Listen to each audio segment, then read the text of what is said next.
Hello, everyone. Hope you are having a fun time at reInvent. We are very excited about the launch of Amazon Nova models.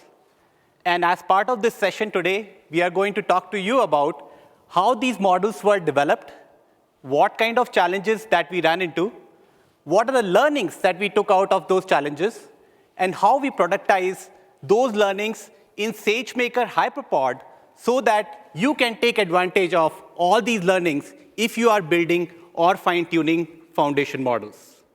My name is Rajneesh Singh, and I lead the SageMaker training team, and I'm joined by two of my colleagues, Anand Rathi and Gordon McShane. Anand is the Director of Engineering for Artificial General Intelligence Group of Amazon, which is also referred as AGI. And Gordon is the Principal Engineer within the same group. I'm curious to know who do we have in the audience today. Please show your hands if you have built or fine-tuned a foundation model. Roughly around 25%. Please show your hand if you are curious to know how these foundation models are built. Rest of the group. Great. I hope all of you are going to learn something from this session today, which is going to be an actionable learning that all of you can apply when you go back out of this session. All right, let's jump right in. As part of this session, we'll talk about the challenges with foundation model development. Anand is going to give us an overview of Amazon Nova foundation models. Gordon is going to talk about how AGI team has dealt with these challenges. And I'm going to talk about how Amazon SageMaker HyperPod helps solve these challenges with foundations model development. So let's take a look at a very high-level view of these challenges when it comes to foundation model development. If you are building or fine-tuning a foundation model, you have to procure massive amount of data. After you procure that data, you need to divide that in multiple chunks. You need to load those chunks in the accelerators, which are in hundreds or thousands of accelerators, which are part of clusters. You need to experiment with multiple training techniques. Build your training scripts. Iterate through your training scripts for several months. Come up with your checkpointing strategy, and deal with hardware failures. This is a lot of work. Now, I would like to invite Anand on stage to talk about how AGI built these foundation models and dealt with these challenges. Over to you, Anand. Thank you, Rajneesh. Good afternoon, everyone. My name is Anand Rathi, and I'm Director of Software Development in the AGI team. I've been with the company for a little over 20 years now, and in my current role, I lead the team that is responsible for building the high-performance compute infrastructure, as well as the MLOps tooling that AGI scientists use to build and train the Nova models. So let's start with a little bit of history. So since the founding of Amazon, the company's mission has been to make the lives of our customers better. And AI and ML systems have played a pivotal role in bringing that vision and mission to reality. So all of you must have experienced the personalized recommendation on Amazon. So the customers who bought item X are also interested in these type of items. And that's an example of one of the earliest large-scale deployment of an ML-based recommender system. And it allowed the customers to discover new products that they were not thinking about. Alexa is the leading personal digital assistant, and under the hood, 30 different ML systems orchestrate the response to billions of customer queries every week.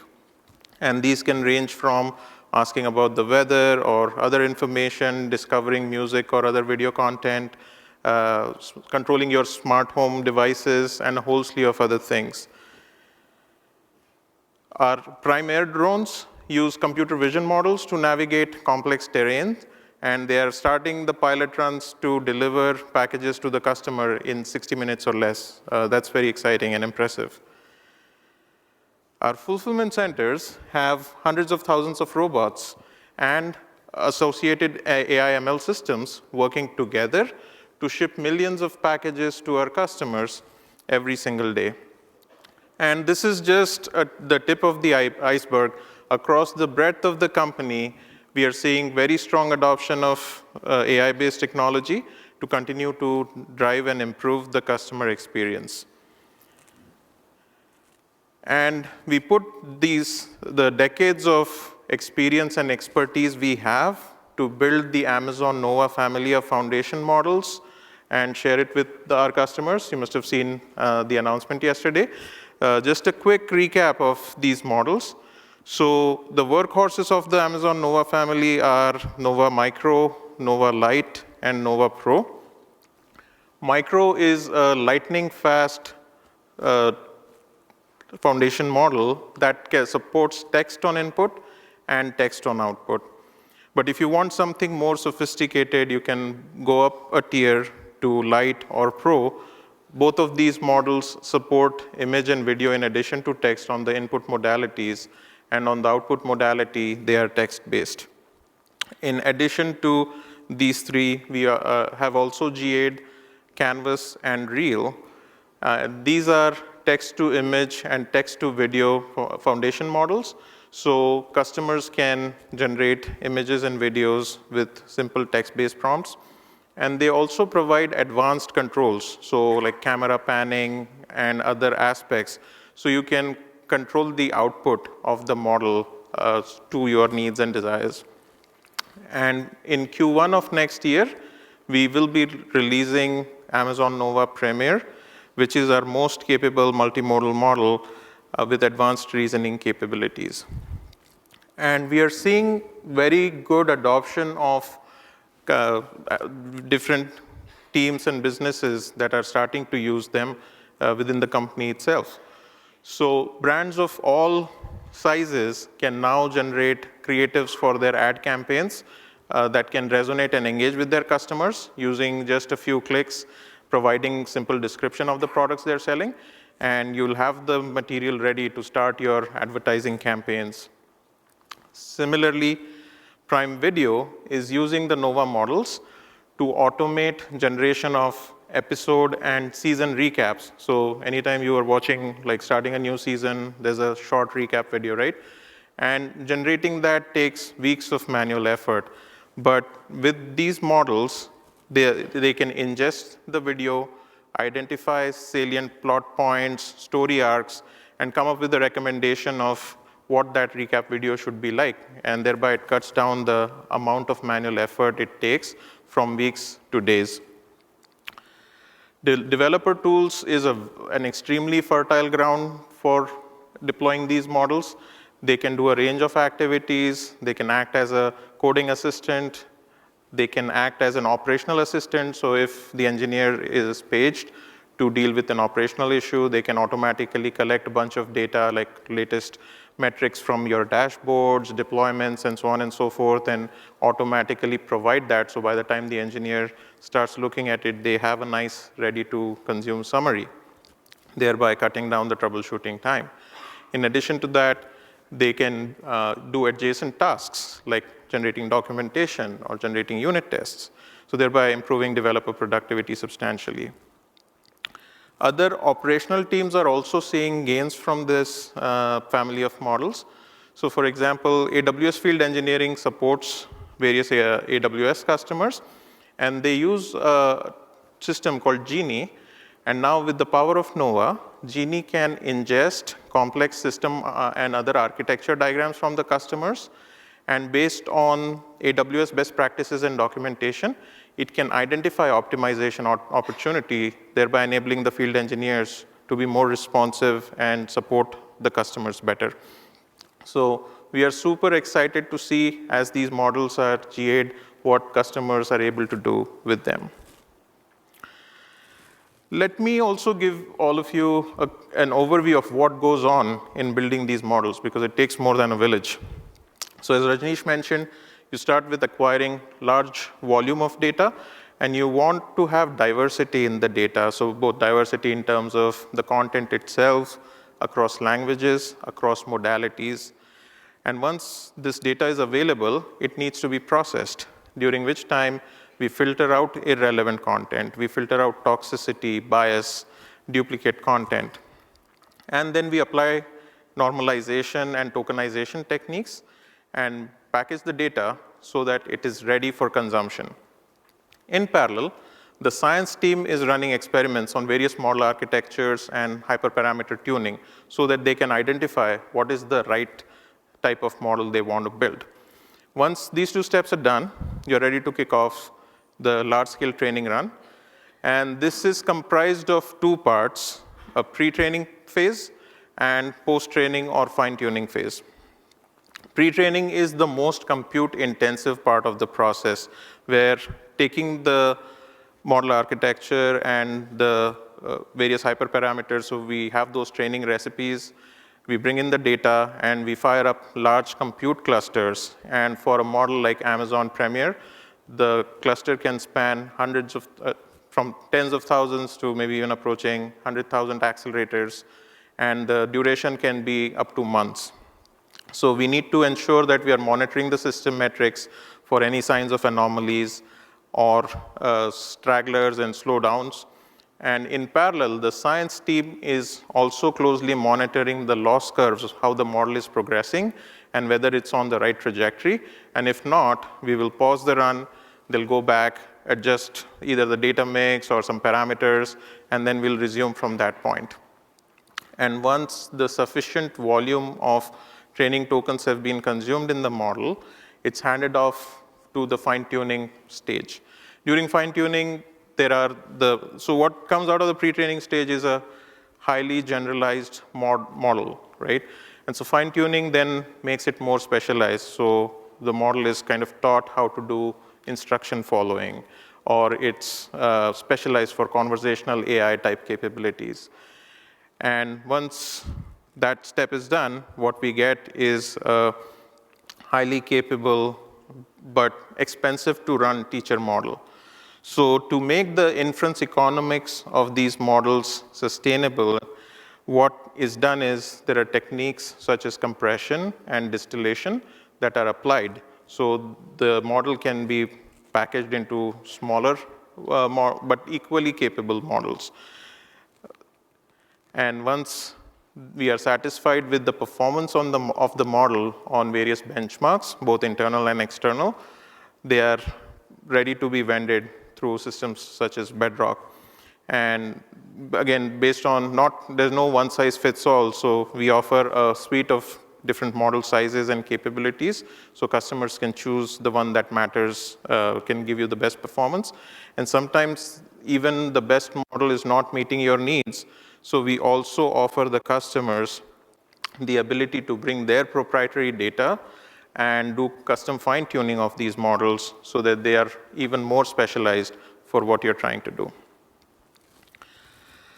Now, with the race towards AGI, the trend is bigger and bigger models because of the scaling ladder feature of these models. And so what ends up happening is the generational jump in model size is about 410x every 2 years. So just a few years ago, 4 billion was considered state of the art, and now we are in the trillion parameter range already. However, if you look at the accelerators, they are just doubling in memory capacity. So we hit this, the memory wall, where accelerators are not able to keep pace with the memory demands of bigger and bigger models. The second challenge we run into is the compute constraint. And again, with bigger models, you need more compute. Up until 2022, determining the number of tokens to train the model was a very heuristic process, but there was a paper that proved that for every model parameter, you need 20 training tokens to optimally train the model. If you are below that threshold, your model is undertrained, and they had done some really cool comparison where the chinchilla model that was built at 70 billion parameters was exceeding the 175 billion parameter GPT-3. So if you're trying to build a model of about 70 billion parameters, according to this, you need 1.4 trillion tokens. And then as you project out, you see the combinatorial explosion here. Both x and y axes are log scale. So the compute demand keeps increasing exponentially. And this is not just it, right? So Chinchilla said 20:1 training tokens to model parameter, that's the optimal. But in the Llama paper, they proved that the models continue to get better and smarter even if you go beyond that. And so now the trend is you are training up to 40, 60, 80x the number of model parameters. So even like an 8 billion parameter model can be trained up to 6 trillion, 7 trillion tokens if you have the data and the compute necessary. So clearly, like, we can't just wait for hardware to catch up. We deploy large, massive clusters to deal with these problems. There are also science advancements that help, such as like training at lower precision or things like sparsity that we get with MOEs. But the training clusters are inevitable. And so in order to share with you some of the challenges we've had and how we've dealt with it, I would like to pass it to Gordon.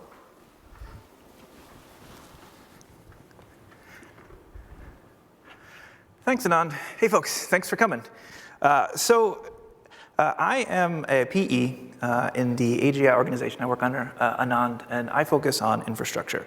So I'm going to talk to you folks today about the infrastructure challenges that we in particular had.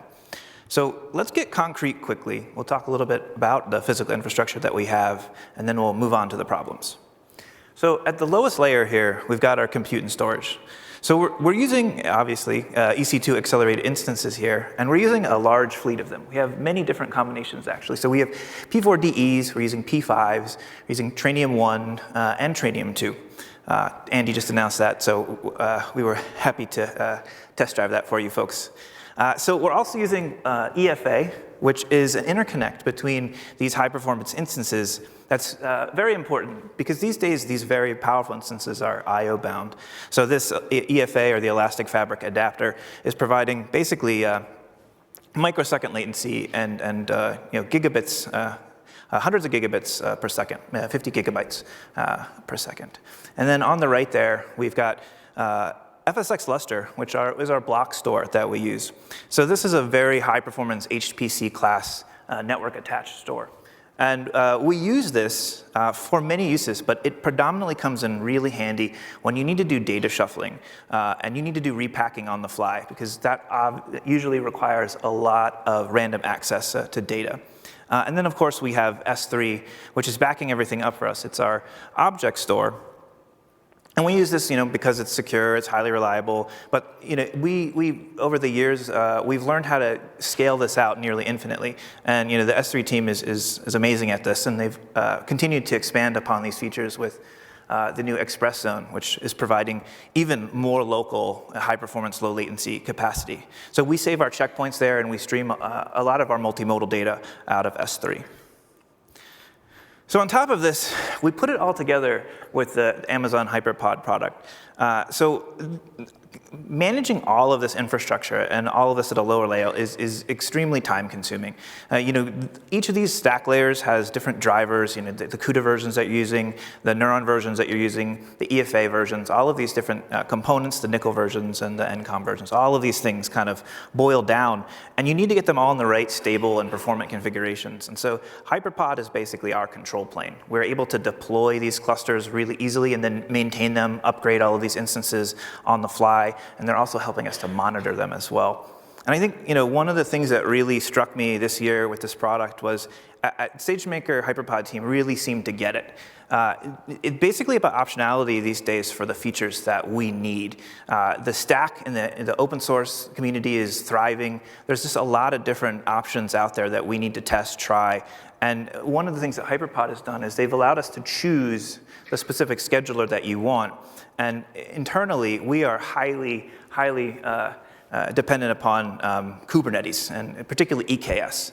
So I'll pause here and I'll talk just a bit about why we use Kubernetes.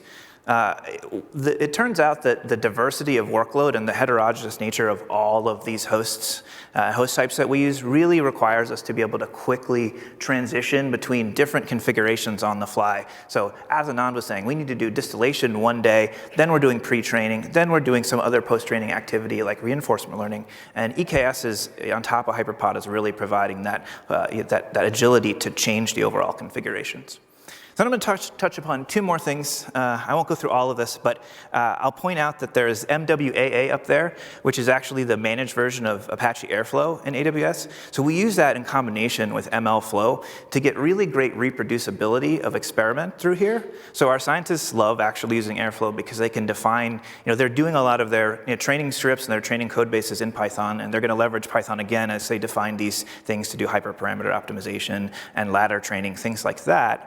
And then MLflow on the other side is capturing all of the configurations, all of the model metrics, even some system metrics, so they can really dive into any kind of performance bottlenecks or model performance bottlenecks. And then on the far right side there, we've got this managed Prometheus, managed Grafana, CloudWatch stack. And we're just dumping tremendous amounts of metrics into these. We really need to be able to monitor these clusters. And we need to be able to understand where the performance is lagging in both the job level, the infra level, and in the cluster scheduling level. So I'm going to stop there. Feel free to ask me after the talk about any of the other things that you're interested in this graph, but I think we have a lot to cover, so I want to keep going. So I think the overall thing I want folks to take away from this talk today is that the challenges of foundational model training, I know some folks in here said they've already been fine-tuning models themselves. These problems are basically the same. They look exactly the same. They're just really, really magnified in scope and size.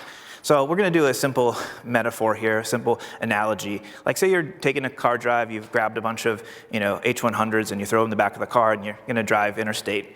You might hit a bunch of problems. You might need to fill up on gas. You run out of gas.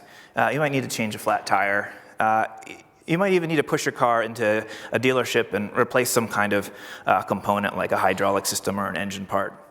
But for us, this is really more like grabbing 50,000 of these accelerators, throwing them into a jumbo jet, and then flying across the Atlantic. And so what we need to do here is we actually need to be able to change the tire, change out the refuel it, just like these guys in the image.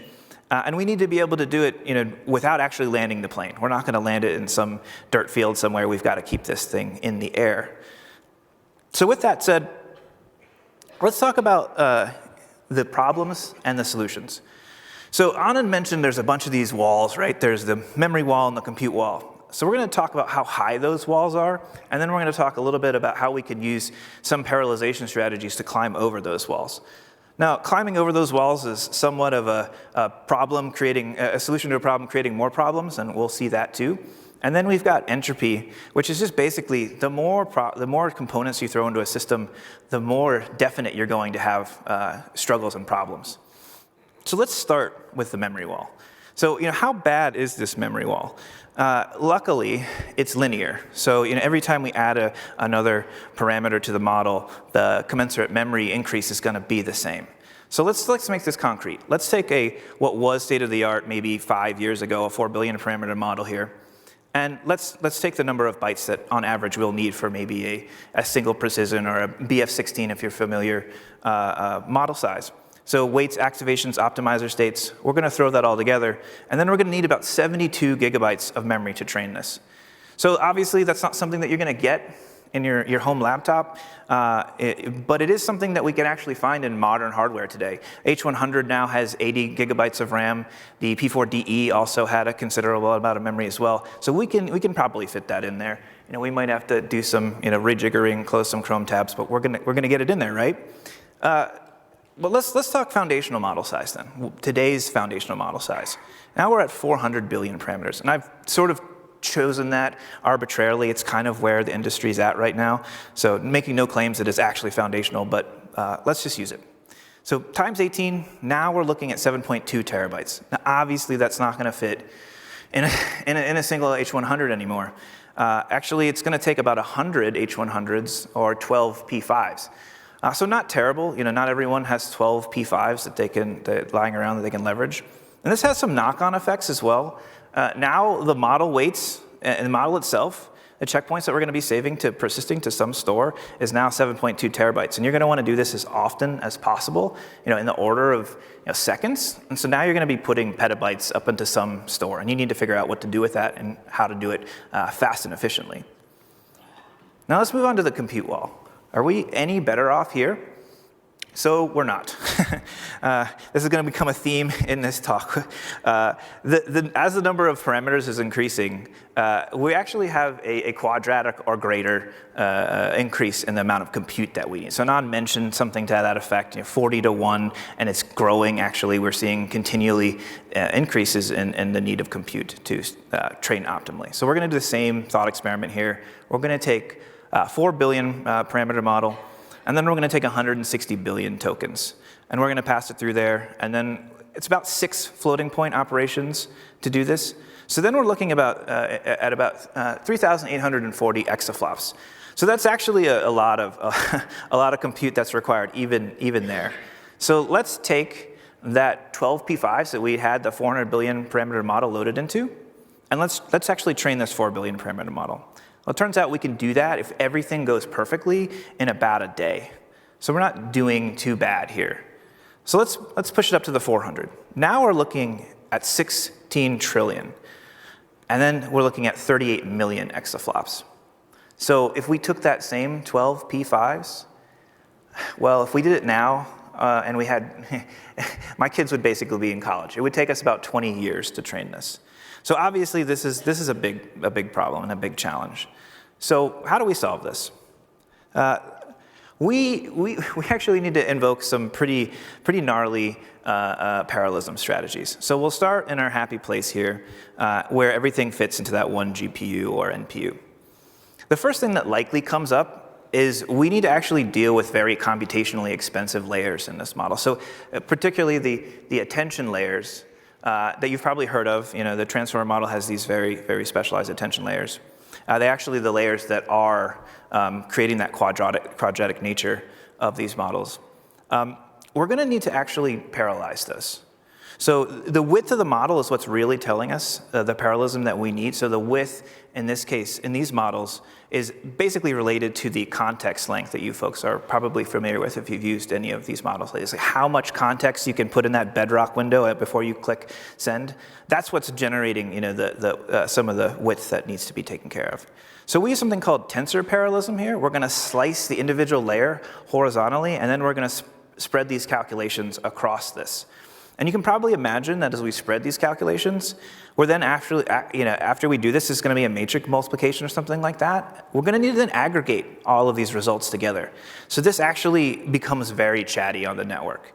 And we need to rely on actually very specific network links. So as Andy mentioned in the TRN2, there's something called neuron link, which is a very fast interconnect, and NVIDIA has a similar technology called NVLink.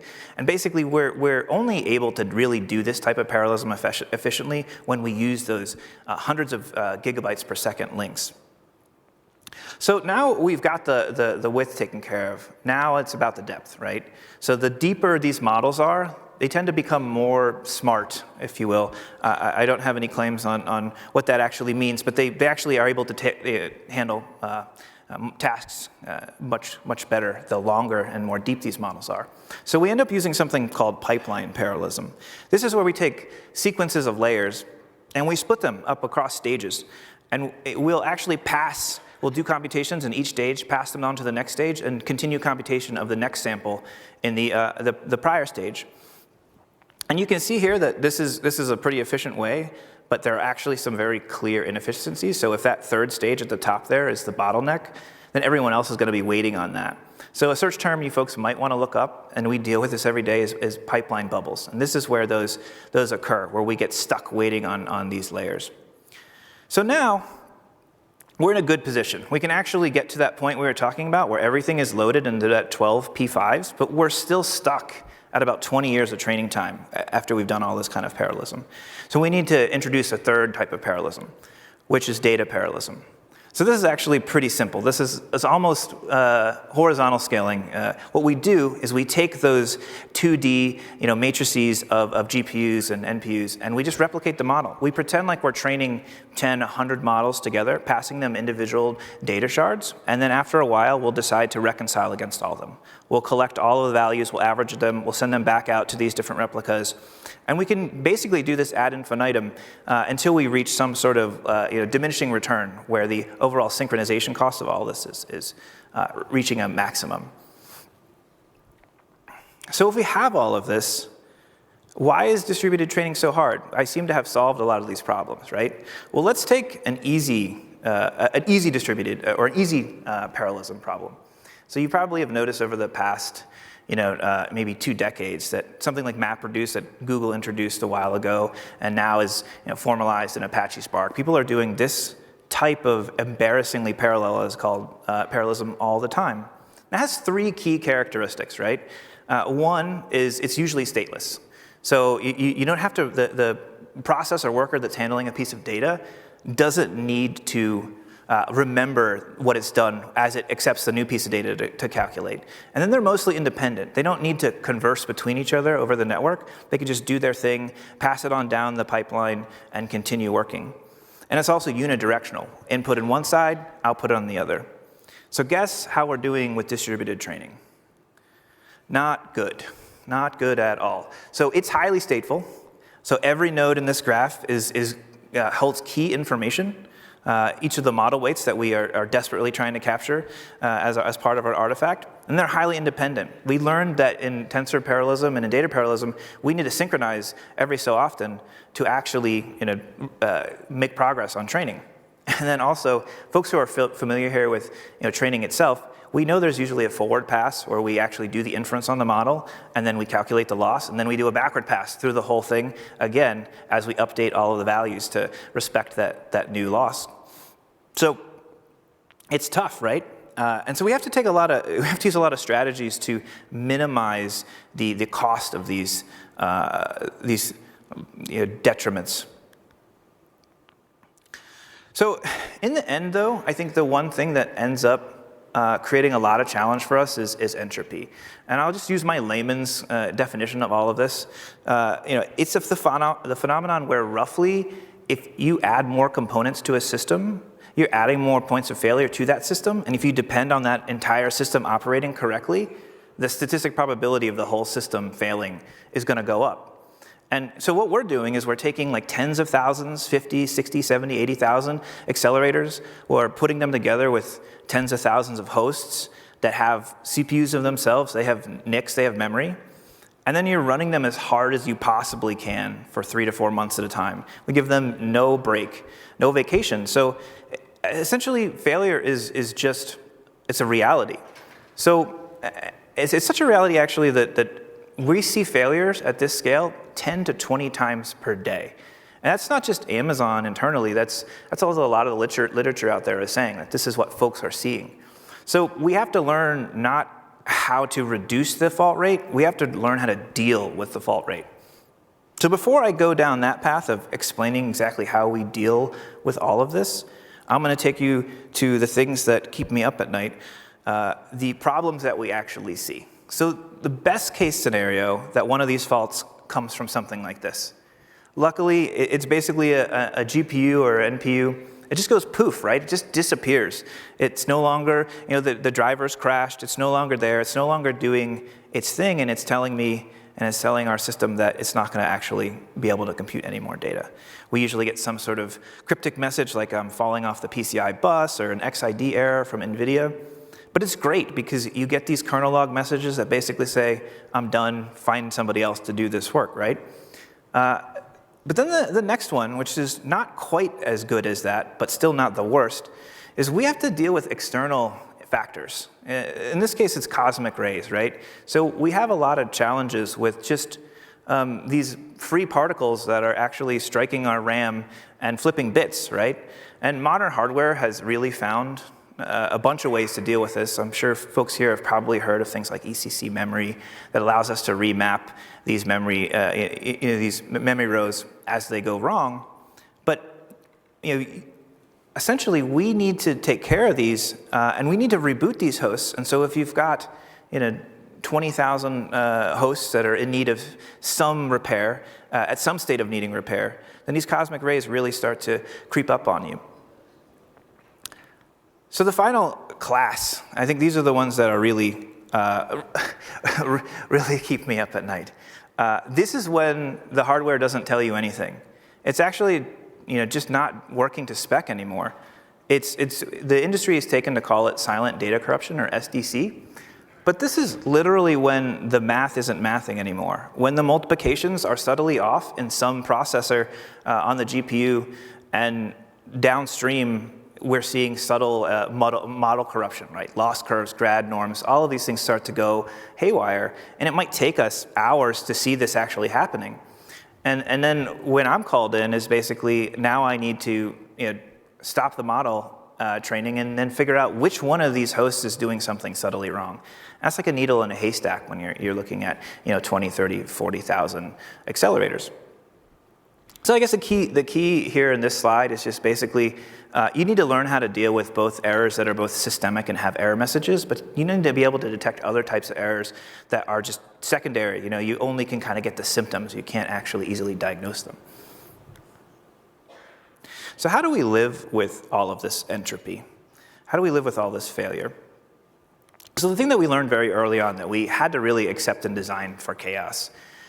We do a couple of things. So early planning is critical. And one of the things that we do is we do this process called burn-in.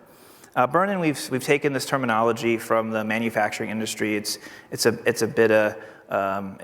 bit inaccurate, but same kind of idea, right? We run load tests on these with very specific deterministic workloads to try to eke out any sort of manufacturing defects in these hardware early on, so we don't actually let them enter into our clusters with already not working. And once we do that, we start to do passive and active monitoring on these. And we do this in two ways.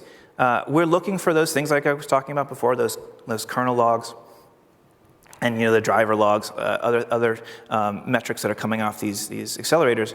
But then we're also looking for secondary signals. Things like, what about, why is this particular accelerator communicating now very slowly with this other accelerator?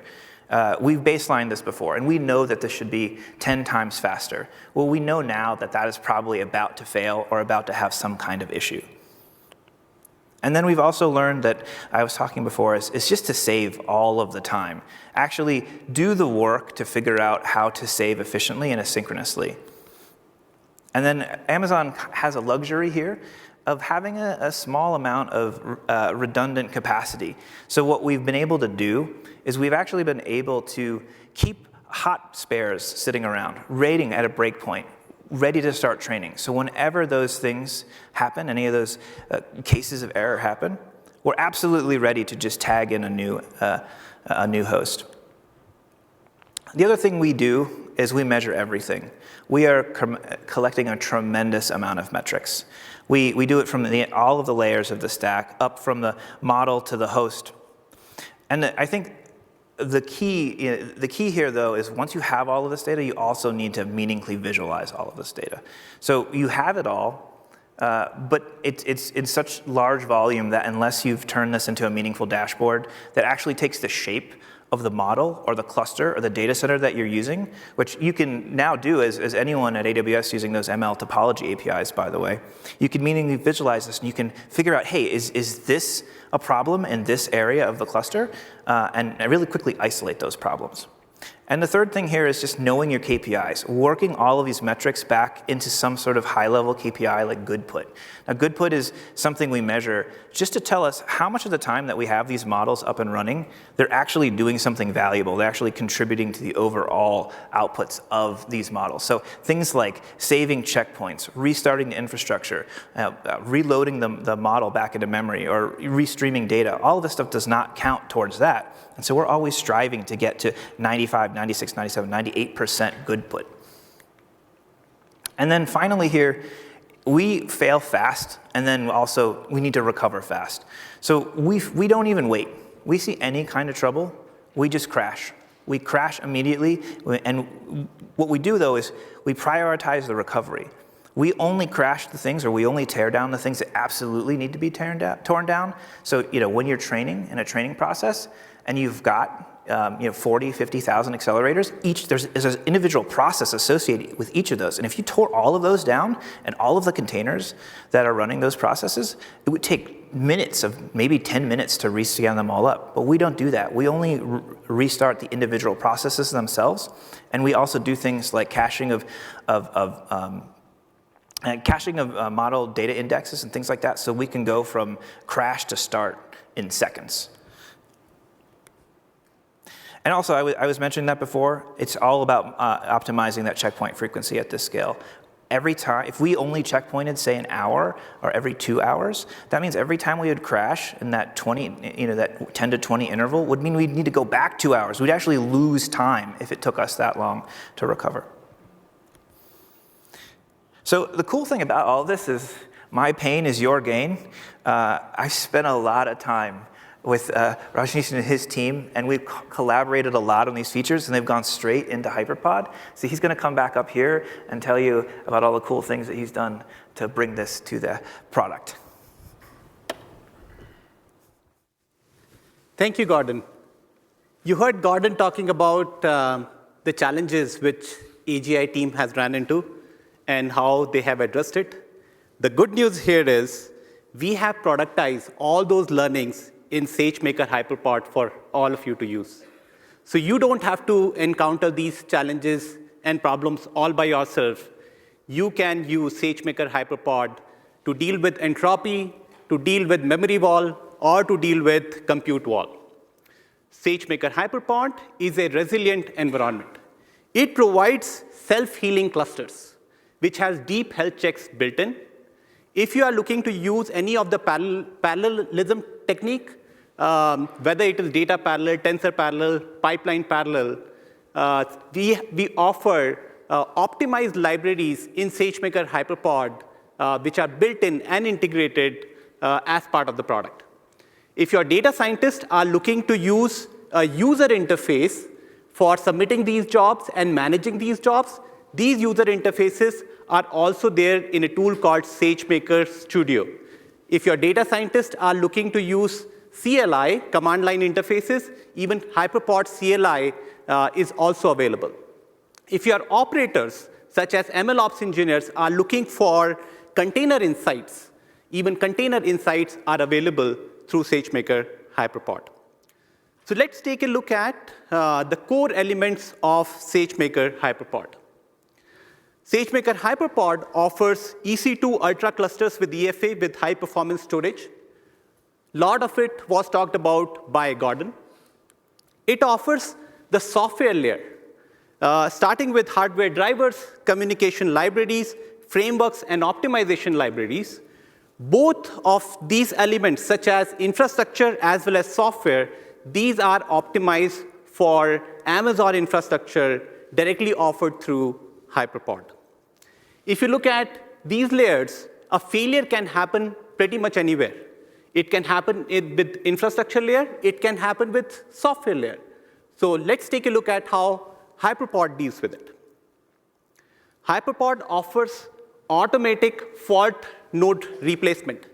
So once you start the training job, you also have checkpointing.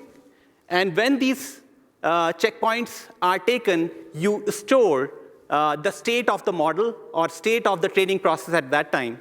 When a node failure happens, HyperPod automatically detects the node failure and replaces with a healthy node. After it replaces the healthy node, it goes back to the previous saved checkpoint and start the training process again. All of it can happen without any manual intervention. So you don't have to spend time dealing with these kind of failures yourself.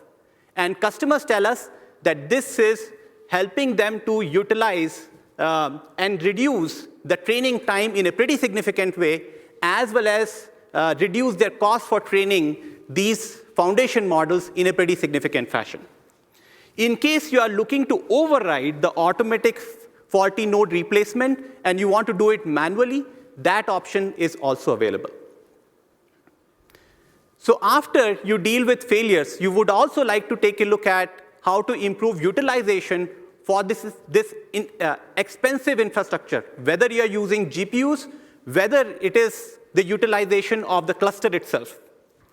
HyperPod offers accelerator-level observability, both for Trainium as well as for GPUs.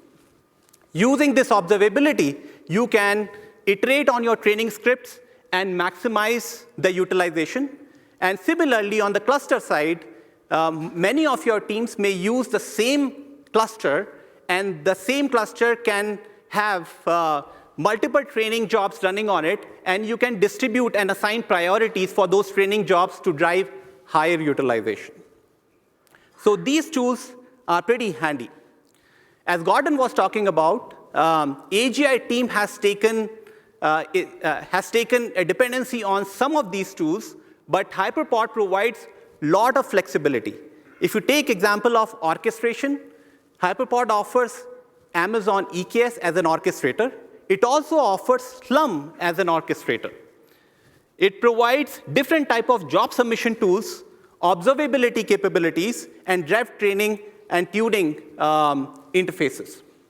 Along with it, as we talked about, it provides different type of training libraries, different frameworks such as PyTorch, TensorFlow, Nemo, JAX. It provides distributed training strategy, many open source ones, and these open source ones are also optimized for HyperPod, along with several MLOps tools. When we look at software and drivers, there are pre-built images available for you to use. You can use many of these device drivers as well as toolkits. Last but not the least, if you look at hardware configuration, HyperPod offers you variety of different choices. You can use Trainium instances, either Trainium 1 or Trainium 2. You can use P5 instances with H100 or H200. Along with it, provides multiple storage options as well as networking via EFA. So these are variety of options that are available for you to choose from, depending on what you like, on what you would like to use. So with that, I would also like to talk about some of the leading customers who are using SageMaker HyperPod for building their foundation models. Many of the leading startups, such as Luma AI, such as Perplexity AI, they are scaling their foundation model efforts using HyperPod. And many of the enterprises, such as Salesforce, such as Thomson Reuters, they are using HyperPod to build their foundation models. Let's take a look at some of our recent launches. We have had multiple recent launches at this reInvent. But I'm going to particularly talk about two launches that I'm very excited about. The first one is HyperPod Task Governance Tools. This is a capability that we launched today morning. And this capability allows you to distribute the compute across multiple teams, define the priorities for the training jobs that those teams are running. For example, if you are using the same cluster for inference workload or training workload, and your inference traffic is higher during the daytime, that is the time you want to allocate more compute resources for your inference workloads. When the traffic comes down for inference in the nighttime, that is the time you want to allocate those compute resources for the training jobs. HyperPod does it for you and provides these capabilities to tune these parameters. So overall, it allows you to improve the utilization of the entire cluster and helps you save cost in a pretty significant fashion. The next one I would like to talk about are HyperPod recipes. HyperPod recipes are the pre-benchmark recipes that are optimized for AWS infrastructure. So if you are using any open source models such as Llama or Mistral, these are the models which follow some kind of architecture, and this architecture has to be tuned in case you would like to train or fine-tune the foundation models on top of these. And as part of this, data scientists have to spend multiple weeks or even months to fine-tune these parameters. The examples include what is the batch size that you should use. Examples include optimizer settings. So there are various different parameters that you have to configure. Along with HyperPod recipe capabilities, we have provided roughly around 30 different recipes for open source models that you can use directly as a template such that from the get-go, you get best-in-class performance. All right, before we end this session, I would like to leave you with a few key takeaways. There are 4 of them. The first, HyperPod helps you reduce time you need to spend on infrastructure management. Second, HyperPod is resilient to failures. It provides you auto-healing capabilities such that you don't have to deal with these manually. It provides you flexibility of choice of different type of tools, and it helps you reduce cost in a pretty significant fashion. So with that, I would like to leave you with some resources. There are several resources available for you to try. You can take a picture of the slide. There are several announcements of multiple features that we have launched, and we also have workshops available if you want to give it a try in a self-service fashion. These workshops would allow you to experiment with different type of tools and different type of choices, and then you can make a decision as to what would you like to use. So with that, I would like to thank all of you for your time today, and I hope you have very good rest of the reInvent.